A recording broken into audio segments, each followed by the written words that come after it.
Social மீடியாவில் இருக்கக்கூடிய நிறைய இன்ஃப்ளூயன்சர்ஸ் என்ன பண்ணுறாங்க அப்படின்னு பார்த்தீங்கன்னா, ஒரு கம்பெனி கிட்ட காசை வாங்கிக்கிட்டு ஒடியாங்க ஒடியாங்க சோறு போடுறாங்க அப்படின்ற மாதிரி அந்த கம்பெனியோட ப்ராடக்டாக இருக்கட்டும், இல்லை அந்த கம்பெனியோட ஆப்பாக இருக்கட்டும், இது எல்லாத்தையுமே ரொம்ப சர்வசாதாரணமாக ப்ரொமோட் பண்ணிக்கிட்டு இருக்காங்க. ஸோ இப்படி ப்ரொமோட் பண்ணுறதுனால பயனடைகிறது என்னமோ அந்த இன்ஃப்ளூயன்சர் தான். ஆனால் இதனால் ரொம்ப பாதிக்கப்படுறது யார் அப்படின்னு கேட்டிங்கன்னா, அந்த இன்ஃப்ளூயன்சரை பின்தொடரக்கூடிய சமூக வலைதளங்களில் இருக்கக்கூடிய ஃபாலோவர்ஸாக இருக்கட்டும், சப்ஸ்கிரைபராக இருக்கட்டும். ஸோ இவங்க தான் ரொம்பவே பாதிக்கப்படுறாங்க. திருப்பூரில் வீடு கட்ட சேமித்து வைத்திருந்த 5 லட்சம் ரூபாயை ஆன்லைன் ரம்மியில் இழந்த இளைஞர் தற்கொலை செய்து கொண்டார். சென்னை செம்பியத்தில் ஆன்லைன் ரம்மி விளையாடி பணத்தை இழந்த வங்கி ஊழியர் தற்கொலை செய்து கொண்டார். காசுக்காக தான் எல்லாருமே ஓடிக்கிட்டு இருக்கோம். ஸோ இன்ஃப்ளூயன்சருமே காசுக்காக அந்தந்த டைம்ல சம்பாதிச்சுக்கிட்டாதான் உண்டு அப்படின்ற மாதிரி நிறைய பேர் ஓடிக்கிட்டு இருக்கோம். அதை நான் தப்பு அப்படின்னு சொல்லலை. ஆனால் இது எங்கே நான் தப்பு அப்படின்னு சொல்கிறேன் அப்படின்னா, காசு அப்படின்ற ஒரு விஷயம் சில எத்திக்ஸ் மூலியமாக தான் சம்பாதிக்கணும். அதாவது ஒரு விஷயம் நம்ம பண்ணுறோம், அந்த விஷயம் நல்லது, மக்களுக்கு பயனடையும் அப்படின்ற ஒரு நோக்கத்தில் சம்பாரிச்சிங்க அப்படின்னா அது பிரச்சனையே கிடையாது. ஆனால் நம்ம மக்கள் ரொம்ப பாதிக்கப்படுவாங்க, நம்மளை பின்தொடர்றவங்க நிறைய காசை இழப்பாங்க அப்படின்னு தெரிஞ்சுமே நிறைய பேர் பார்த்தீங்க அப்படின்னா சில ப்ராடக்ட்டு, சில ஆப்ஸ் எல்லாம் ப்ரொமோட் பண்ணிக்கிட்டு இருக்காங்க. ஸோ காசு அப்படின்ற ஒரு விஷயம் எனக்கு கிடைச்சா போதும்பா அப்படின்னு சொல்லி செல்ஃபிஷாக இருக்கக்கூடிய நிறைய இன்ஃப்ளூயன்சர்ஸ் நம்ம இங்கே சர்வசாதாரணமாக பார்த்துக்கிட்டு இருக்கோம். ஸோ இந்த வீடியோவில் செலிப்ரிட்டிஸ்னால் யார், இன்ஃப்ளூயன்சர்ஸ்னால் யார், ஸோ இவங்களால் மக்கள் எப்படிலாம் பாதிக்கப்படுறாங்க, அது மட்டும் இல்லாமல் ஒரு கம்பெனியோட ப்ராடக்டாக இருக்கட்டும், ஆப்பாக இருக்கட்டும், ஸோ இந்த ஒரு விஷயத்தை அந்த ஆட் மூலியமாக பண்ணும்போது 100% அந்த ப்ரமோஷன் பண்ணக்கூடிய பர்சனுக்கும் பொறுப்பு இருக்குது அப்படின்னு சொல்லி உச்சநீதிமன்றம் ஒரு விஷயத்த சொல்லியிருக்காங்க. அது என்ன அப்படின்றதையும் முழு விளக்கமாக இந்த வீடியோவில் பார்க்க போகிறோம். ஸோ வாங்க வீடியோக்குள்ளே போகலாம். ஹலோ பட்டாலியன்ஸ், நான் உங்கள் அஜித். நம்ம channel AK virtual speeches.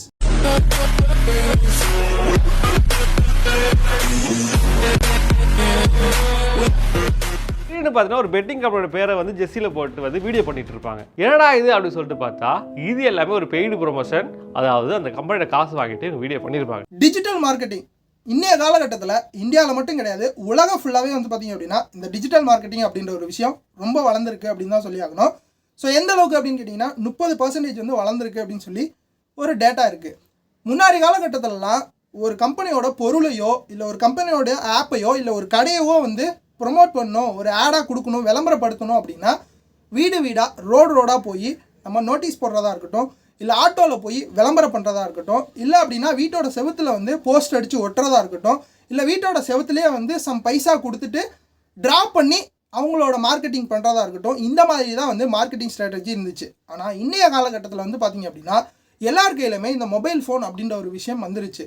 So ஒரு 5-6 வருஷத்துக்கு முன்னாடி எல்லாத்திட்டையும் மொபைல் ஃபோன் கிடையாது. ஆனால் இன்றைய காலகட்டத்தில் மொபைல் ஃபோன் இல்லாத ஆட்களே கிடையாது அப்படின்ற மாதிரி மாறி இருக்கு. ஸோ இப்படி மொபைல் ஃபோன் இருந்தாலும் எல்லாருமே கனெக்ட் ஆகி ஒன்றா இருக்கக்கூடிய இடம் எது அப்படின்னு கேட்டிங்கன்னா இந்த சோஷியல் மீடியா.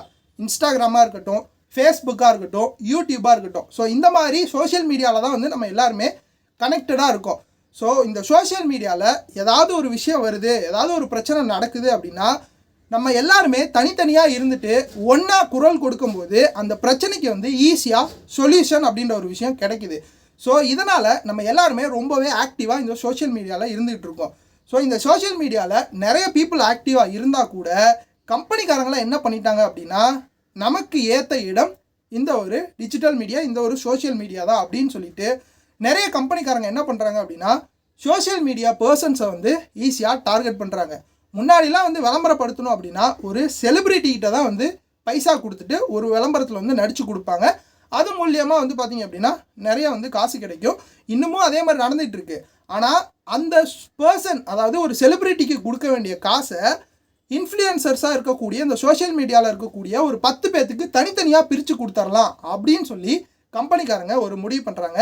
எதனால் அப்படின்னா ஒரு 50 லட்ச ரூபா ஒரு செலிப்ரிட்டிக்கு கொடுக்கறதுக்கு தனித்தனியாக 10 லட்ச ரூபாயா 5 லட்ச ரூபாயா பிரித்து சோஷியல் மீடியாவில் இருக்கவங்ககிட்ட கொடுத்துட்டோம் அப்படின்னா ஒரு இன்ஃப்ளூயன்சர் இருக்காருன்னா அவருக்கு கிட்டத்தட்ட ஒரு 1 லட்சம் பேராவது இருக்காங்க அப்படின்னா ஒரு 10 இன்ஃப்ளூயன்சர்ஸ் இந்த மாதிரி இருக்காங்கன்னு வச்சுங்களேன். 10 பேர்த்திட்ட கொடுக்கும்போது ஏகப்பட்ட மக்களையும் கொண்டு போய் ஈஸியாக சேர்த்துரும். அதுக்காக நிறைய கம்பெனி பார்த்தீங்க அப்படின்னா இந்த இன்ஃப்ளூயன்சர்ஸை பயன்படுத்துகிறாங்க. ப்ரொமோஷன்ஸ் தப்பு கிடையாது. ஆனால் இந்த மாதிரி ப்ரொமோஷன்ஸ்ன்றது பல பேரோட காசை வீணடிக்கும், சிலரோட உயிரையே பறிச்சிருக்கு. இப்போ நம்ம எல்லாருக்குமே ஒரு டவுட் வரும், இன்ஃப்ளூயன்சர்ஸ்னால் யார், செலிபிரிட்டினா யார் அப்படின்னு சொல்லிட்டு.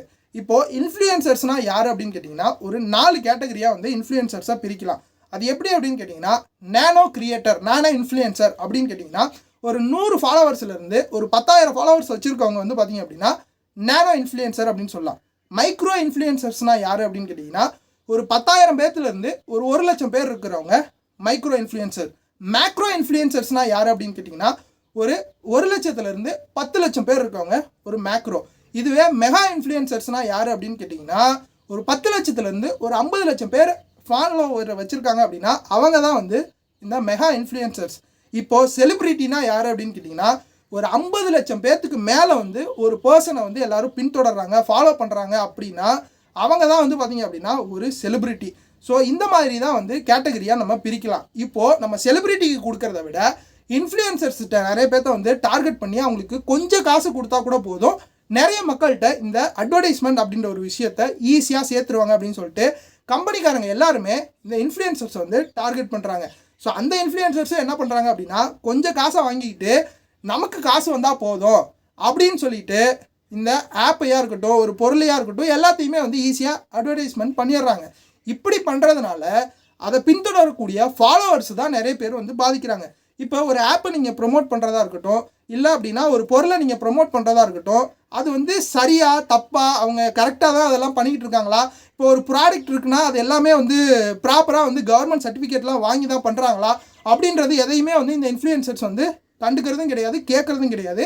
அதே மாதிரி இந்த ஒரு ஆப்பாக இருக்கட்டும், ஸோ அந்த ஆப்பில் வந்து பார்த்திங்க அப்படின்னா நிறைய இந்த ரம்மி விளையாடுங்க, நீங்கள் ஈஸியாக இவ்வளோ பணம் ஜெயிக்கலாம், நான் விளாண்டுருக்கேன், அதே மாதிரி நீங்கள் ஸ்டாக் மார்க்கெட்டில் இன்வெஸ்ட் பண்ணுமா, எனக்கு ஃப்ரெண்டு தெரியும் அப்படின்னு சொல்லி ஏகப்பட்ட பேர் வந்து காசை வாங்கிக்கிட்டு நீங்கள் அட்வர்டைஸ்மெண்ட் பண்ணிடுறீங்க. இதனால் நிறைய மக்கள் வந்து உங்களை நம்பி தான் வந்து பார்த்திங்க அப்படின்னா அந்த ஒரு விஷயத்துலையே ஈடுபடுறாங்க. ஸோ அப்படி ஈடுபடும் போது நீங்கள் இது சரியா தவறா அப்படின்னு சொல்லி நீங்கள் செக் பண்ணாதனால இன்ஃப்ளூயன்சர்ஸாக இருந்தும் நீங்கள் எல்லாருமே வந்து உங்களோட மக்களுக்கு வந்து நீங்கள் தப்பான ஒரு விஷயத்தை தான் காட்டுறீங்க.